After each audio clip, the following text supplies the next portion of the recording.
Сегодня третий и последний день заседания Межправительственной комиссии по торгово-экономическому сотрудничеству между Таджикистаном и Узбекистаном.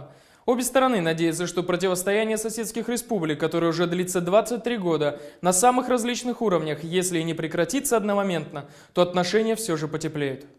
Напряженность между двумя соседствующими государствами началась еще в 1992 году, когда Узбекистан, закрыв наземное сообщение Таджикистана с остальным миром, прекратил также авиасообщение между Душанбе и Ташкентом. За этим последовала отмена железнодорожного и автобусного сообщения. Чуть позже были введены визы. В конце 90-х годов граница между республиками была заминирована после прорыва боевиков исламского движения Узбекистана. С 2009 года страны прекратили обмен электроэнергией, а Узбекистан в одностороннем порядке отключил Таджикистан от объединенной энергосистемы Центральной Азии. Затем Ташкент перестал поставлять газ Душанбе. Очередной виток противостояния начался после старта строительства Таджикистаном Рагунской ГЭС. В течение 6 лет Эмомали Рахмон и Ислам Каримов не встречались ни на одном мероприятии, избегая двусторонней встречи.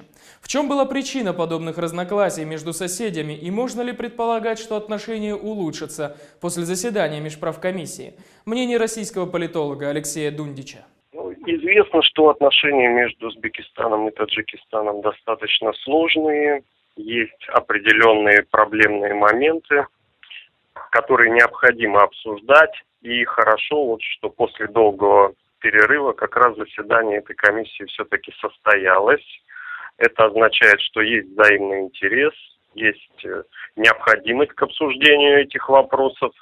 И то, что, возможно, эти вопросы сдвинутся, наконец, с мертвой точки. Однако, на мой взгляд, ожидать каких-то радикальных результатов не стоит от этой встречи, поскольку комплекс вопросов сложный, и сложные вопросы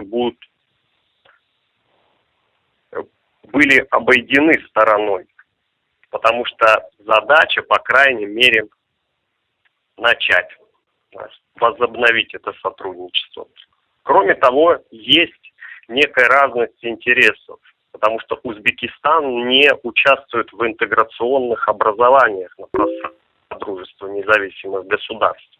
В то время как, если Таджикистан будет ориентироваться на интеграцию в рамках Евразийского экономического сотрудничества, то тогда у Узбекистана появятся сильные конкуренты в плане экономического сотрудничества с Таджикистаном. В первую очередь в лице России и Казахстана.